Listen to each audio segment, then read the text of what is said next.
Welcome back. Today we're going to take a look at Nik Collection 8. So we're going to take a look at what is it for, and how do you use it. The program is a series of plugins, and those plugins can be used standalone, they can be used with Photoshop, they can be used with Adobe Lightroom.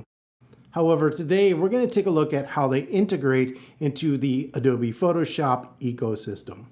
So each one of the plugins inside of Nik Collection has a very specific functionality. Silver effects, it's for black and white. Color effects, it's for color. Analog effects, it's for doing analog effects on your images, and so on. Then we're going to create two really dynamic images using presets or the filters inside of the specific plugins within the Nik Collection. A lot of the effects that you're going to see inside of the Nik Collection would be really difficult to create inside of Photoshop. They've made it really easy. It's kind of one click and done. And the cool thing is it has a lot of functionality, so you can really control how each one of the presets or filters is applied to every specific layer within Adobe Photoshop.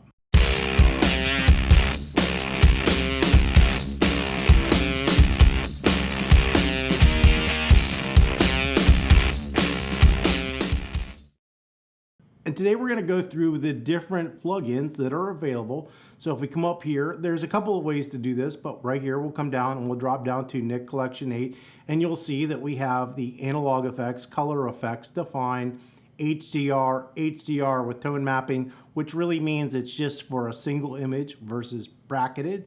We have a pre-sharpener, a sharpener, silver effects, Bezier, and then some preferences. I usually get mine through preferences, which is this right over here, and we have all the different icons. I can select these and it will launch them. Below this we have some options, and that's how it integrates or how it opens into the programs and saves back into it.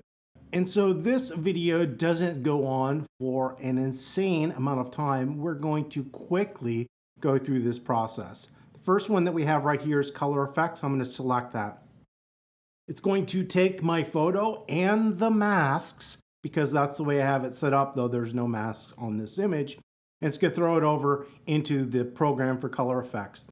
So color effects are a series of presets and filters. The presets are a combination of these filters or effects.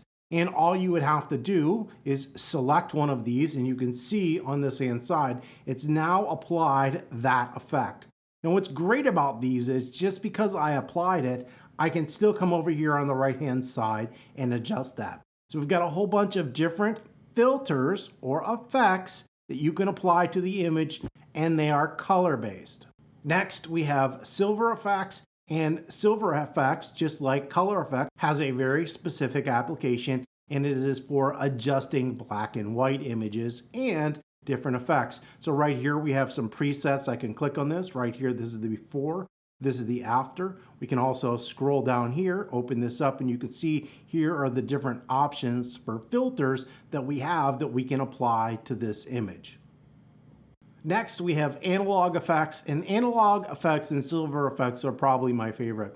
But depending on the type of work you do, you might have other interests as far as the Nik Collection goes. So what does analog effects do? We can click right here. We've got a 70s instant photo. We can select that.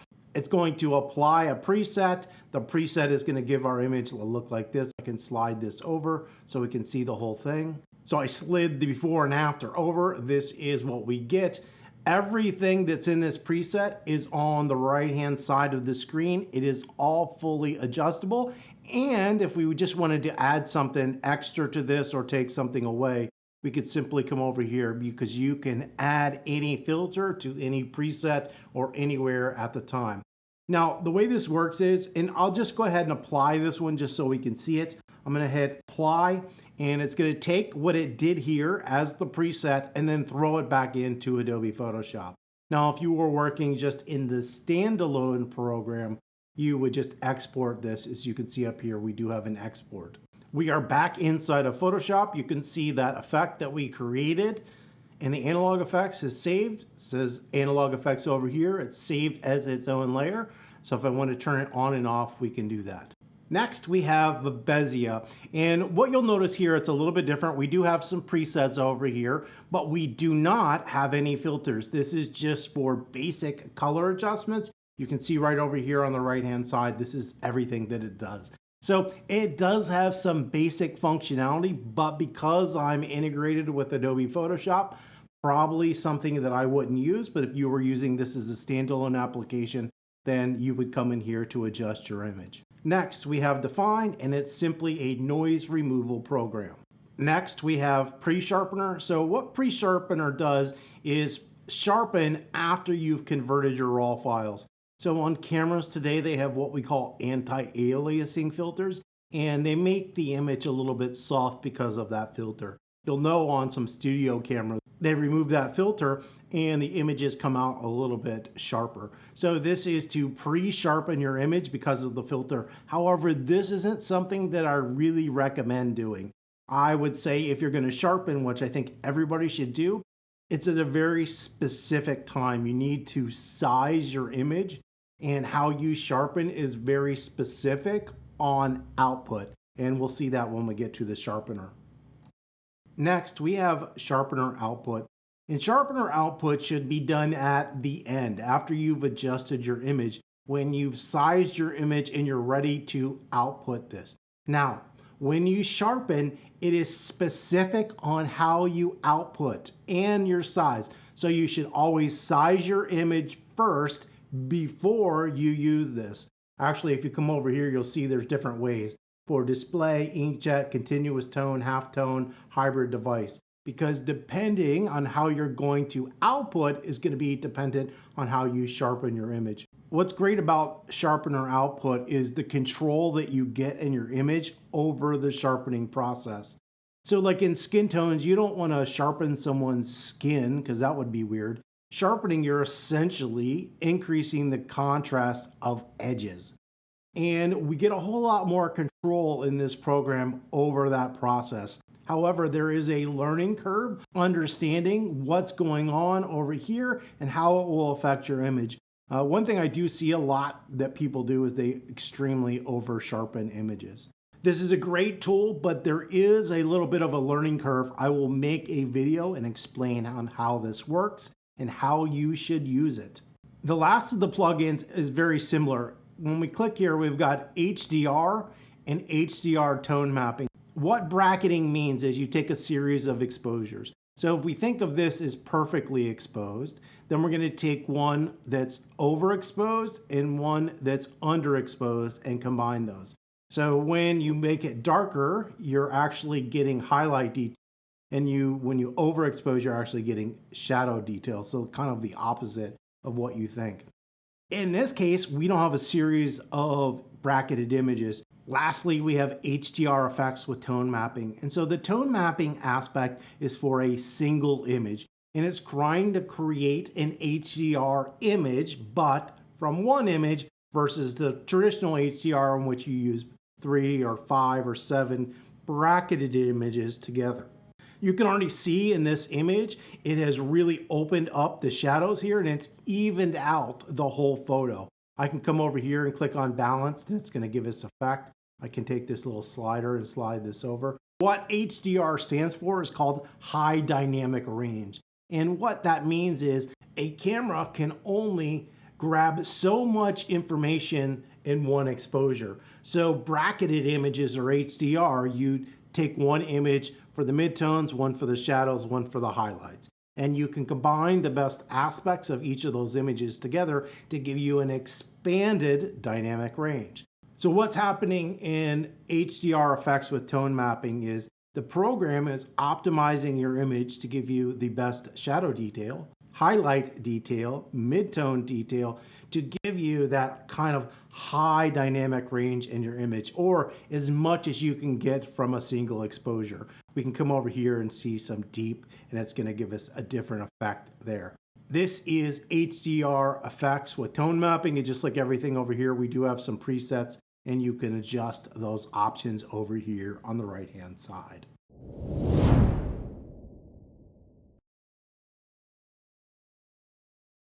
All right, so we have this image of a calla lily that I've created, and I think I use color effects and analog effects for this. So this is what the image looked like, just your standard boring photo. And we've aged this and give it sort of an alternative process look. So what we're gonna do is we're gonna take this image from the original layer and we're gonna create something similar, maybe not the same, but something similar using the Nik collection. So let's see what we can create here. So I've got this image here. Now, one of the first things I want to use, and one of my favorite options within the collection, is the ability to add masks from Photoshop to the Nik collection. So you can, right here, it says send all masks. Masks I would want to use for this are the subject and the background. So we're simply going to come down here, hit select subject, let AI make the selection for us. And we're just going to apply it to a curve. It doesn't really matter because we just want the mask. So I'm going to click curve. So it's created the mask for the flower. I'm going to hit Command J on my computer and then Command I. And so that duplicated it, but created the opposite mask. I just inverted it. So now we got one for the background. So now when we send the images to anything in Nik Collection, we can further refine the use of the plugins to only affect certain areas by using these masks. I could also do it the opposite way, just create it, come back in here to Photoshop and apply a mask to it. I think what we're going to do is we're actually going to go into silver effects first, and I'll show you why. We're going to do something here.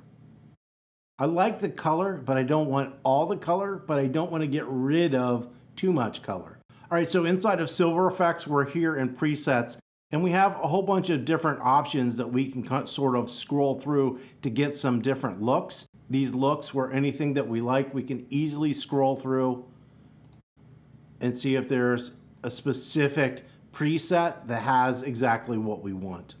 In this case, I'm going to go to my history because I don't want that. We're going to go back up to the neutral state and we're going to open up the filters and we're going to do this manually. So I can close this. Here are the different options that we have. So film grade branded, we have color filter, basic adjustments, some toning, some burnt edges, and some image borders. Let's take a look here. Click on this first one and see what it does.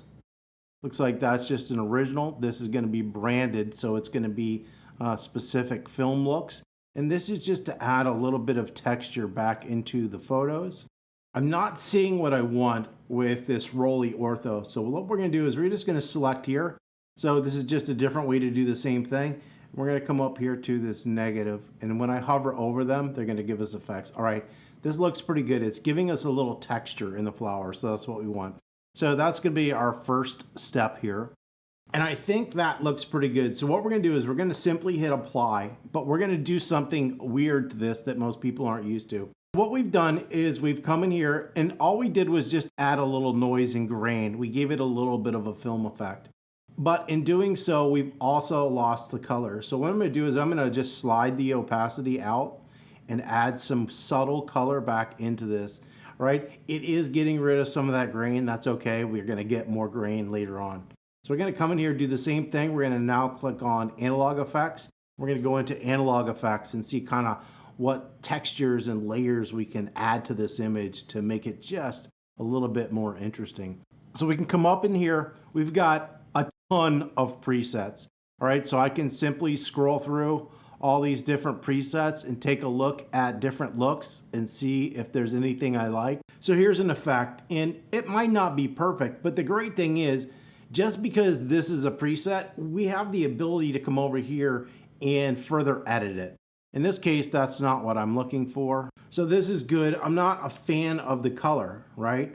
And it's got that little speck there, but I kind of like everything else that's going on in this image. Eventually we can take that out. So let's come over here and see what it's done. The first thing that we're taking a look at is this effect that I like here. We've got this effect in the dust and scratches. We're just gonna leave that.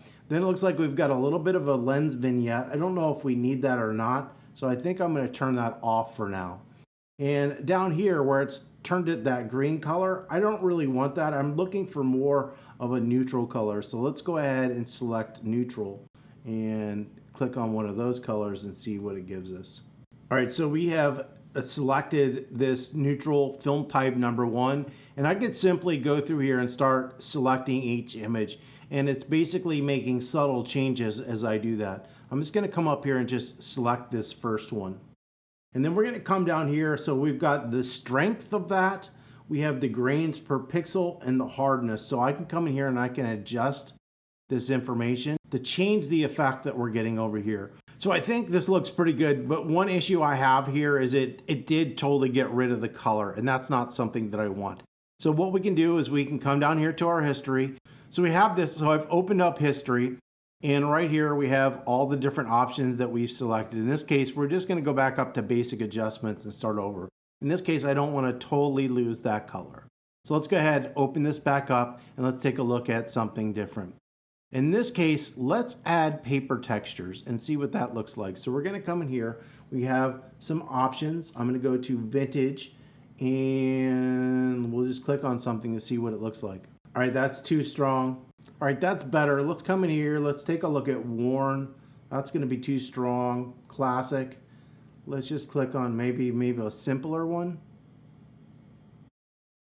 Ooh, that's way too much. All right, that's nice and soft. We're gonna come in here, we're gonna dial that strength back just so we get a little bit of it, just subtle texture. All right, that looks pretty good. So we're gonna come up here to bokeh, and we're gonna click on bokeh, and we're gonna control this image. So I'm gonna open this up, and then I'm gonna take this and slide it up. I wanna get all of the flower.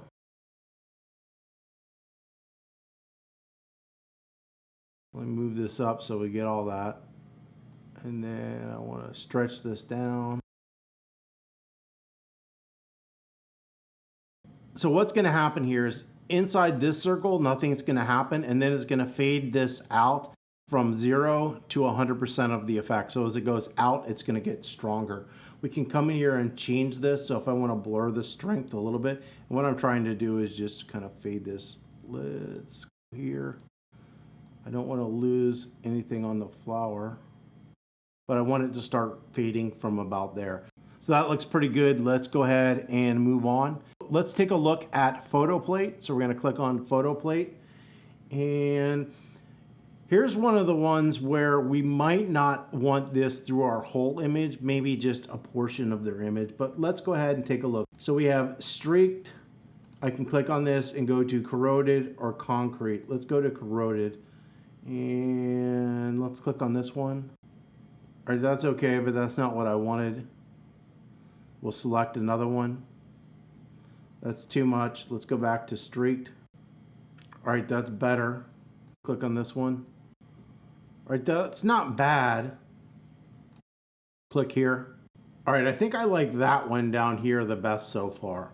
I think I like this. So let's come down here and let's come and add a frame.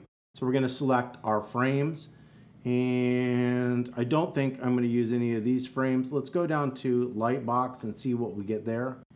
All right, I like what that's doing.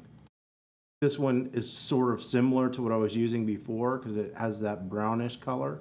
Come in here and try film strip, see what if any of these look good.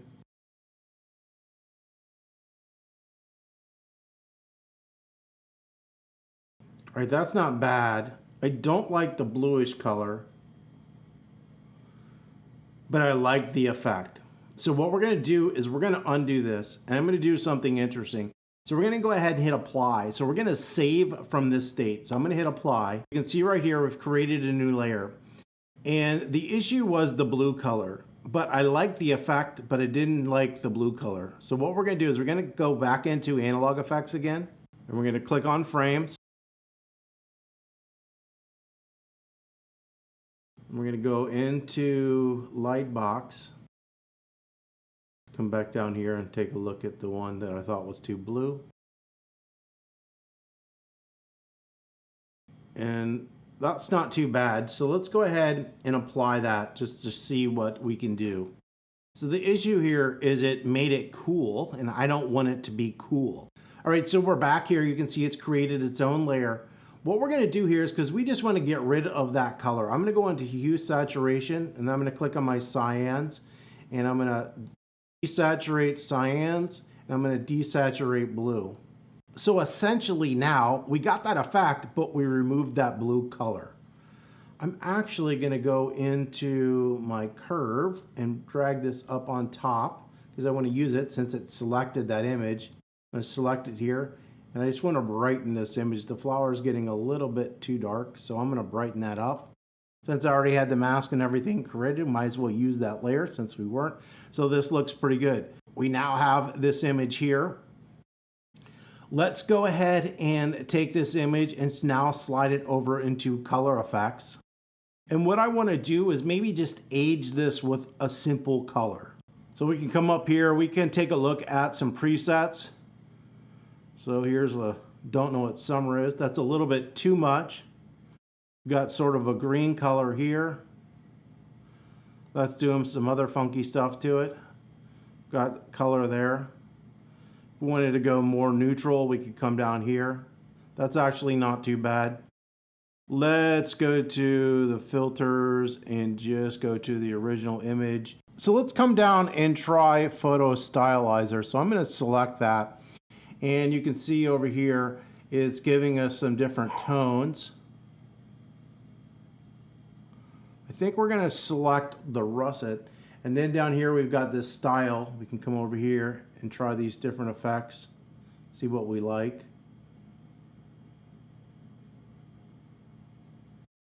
Like that, that's giving more of a brown color. The strength is 100%, and then we can dial that out. Just want to make this subtle.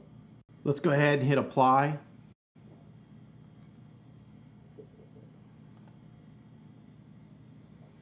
All right, that looks pretty good. I'm going to go into hue saturation, and I'm just going to desaturate that a little bit.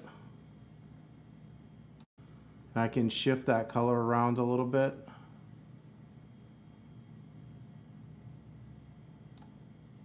Go directly into the reds, so you can see I'm directly affecting the red color.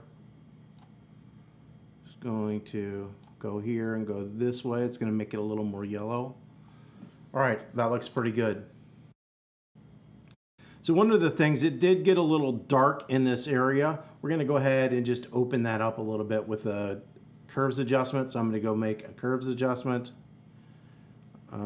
Just looking at this area right here. I actually like what it's doing everywhere, but here I don't want to brighten that up. So essentially I'm going to paint black there. So I'm going to take my brush, which is the letter B. So with the color black and my brush in the mask, we're just going to go ahead and paint black there, and that's just going to paint that effect out of that location. So we're brightening essentially, oops, looks like I missed a little bit. All right, that looks pretty good. So I'll turn this on and off so you can see what I did. We just kind of open that image up a little bit. So just like that, using a combination of Adobe Photoshop, color effects, silver effects, analog effects, all inside of Nik Collection 8, we've created this new and more dynamic image. So let's go ahead and shift, delete, group everything. So our first image looked like this, which is wonderful. Our original image looked like this, and our new image looks like this.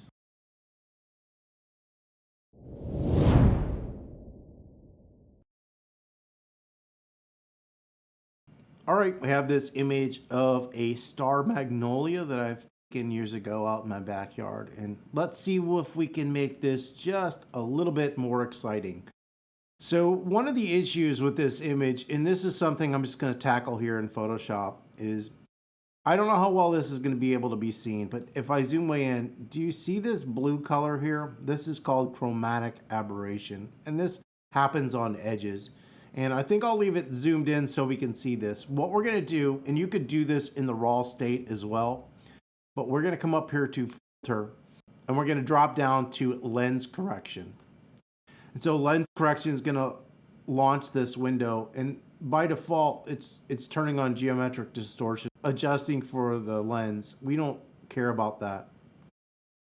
What we care about is that blue, and I'll need to zoom in a little more so everybody can see it.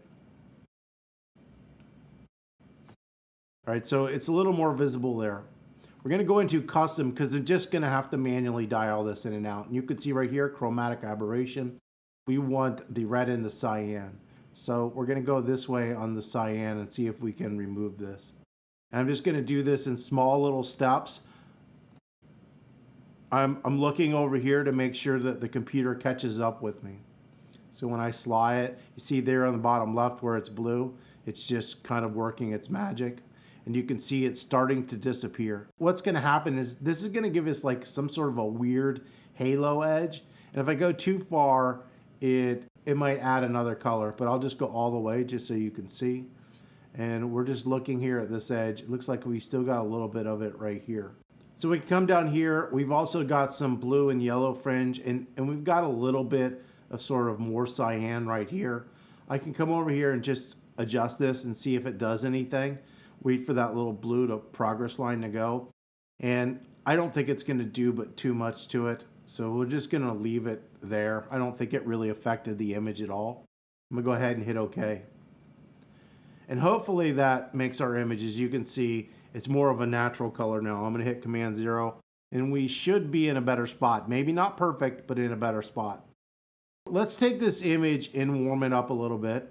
And we could do this in Photoshop. You see we've got a little bit of translucency here for making adjustments. Don't worry, we can crop that out in the end. I'm going to come in here to Color Effects. I just want to punch up the color a little bit. And so we've got just easy one-click color adjustments here. Drop down and take a look at Brilliance and Warmth. We'll open that up, and we just want to warm colors. We're going to select that. It's doing it more than I want, so I'm just going to come to the opacity slider and slide that down a little bit until it's subtle. That looks pretty good. We're going to go ahead and hit apply, because guess what? That's all we're going to do here. Simple adjustments. Our next adjustment is going to be inside of analog effects.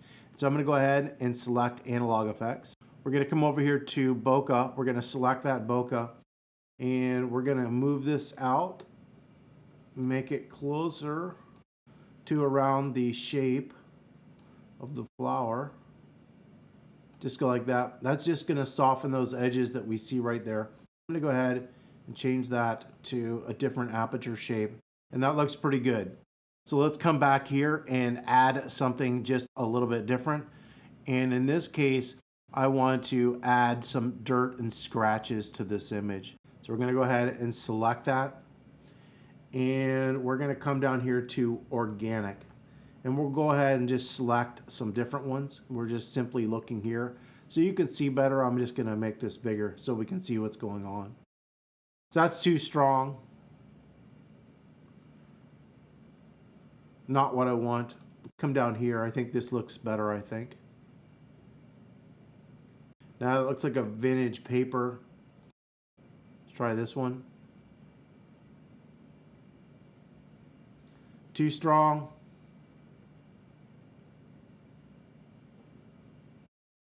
Ooh, nice and subtle. This is what I want. It's too strong. We're going to lower that effect so it's just in there a little bit, adding that texture. Then we're going to simply come on over here to frames. We're going to add some frames. Let's take a look at what we did before. I think actually we were in Lightbox, and we selected one of these to sort of darken that outer edge. But I think it might adjust the color a little bit, but it did do that. Let's turn this on and off. So we were there, and we're there. I think I'm going to keep it the way it is. Not going to go with that. Let's take a look at this one. All right, that's adding a little texture but darkening the image. Let's go back to white. See what just some basic frames look like. Good. I wish we could rotate this so it wasn't always on this edge. So I wish you had some kind of flip so you could go left, right, up, down.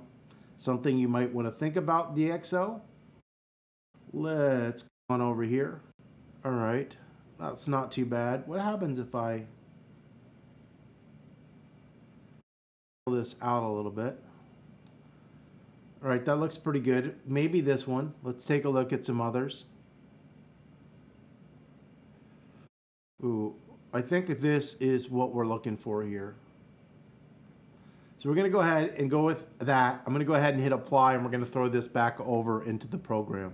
So this effect is giving us sort of like an old Polaroid transfer effect, which is good. But what I want to do is I'm actually going to hit select subject real quick.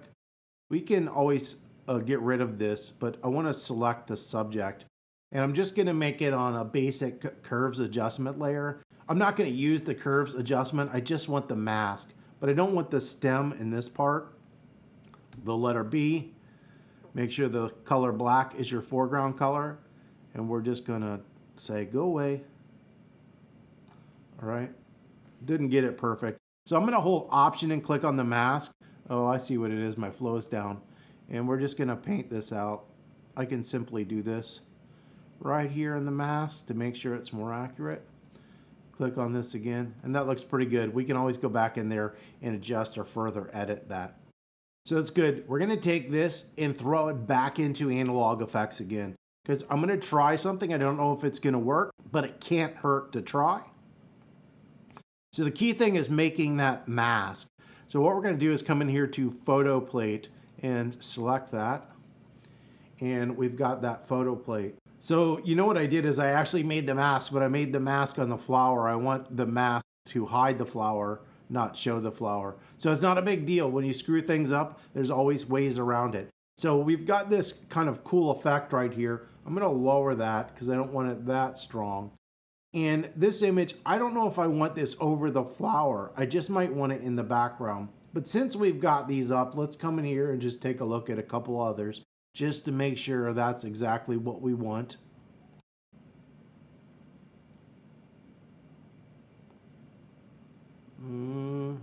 Kind of like that better. We're going to go with that. I'm going to hit apply. Normally I would mask that in the program, but you can see right here the mask that I created was actually the opposite of what I wanted. I want not this to be selected, but the opposite. So it's really easy to fix. We can just hold down our Option or Alt key and drag this up. So right now it's applying it in the wrong area. So it's not a big deal. We're just going to select the mask, hit Command I, invert it, and voila. And just like that, we've created this pretty cool mask. Now, one thing that you can see that it did, it actually added that texture or photo plate to the white areas of the image. I'm not so sure that I want them. So what we're going to do is we're going to select this image here. I'm going to use a tool that I don't really like much, which is the magic wand. And I'm going to come in here and see if I can get a good job of it selecting white, which it did pretty good. So let's see if this works. And what we're going to do is come up to this mask. I'm going to hit Shift Delete. All right. And we're going to add the color black to the mask. It's important that the mask is selected because it's going to hide that. And so essentially all I did was take that photo plate out of the whiter areas of the image, which is exactly what I wanted.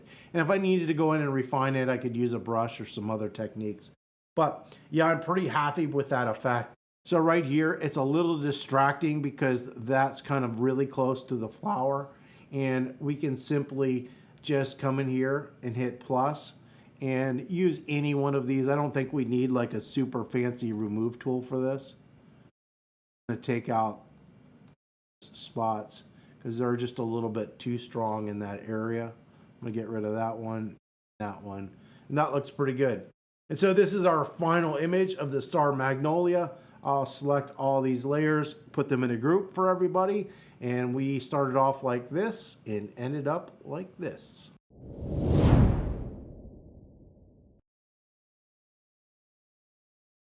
If you have any comments or questions, you can always leave those below. Don't forget to subscribe and have an absolutely wonderful day.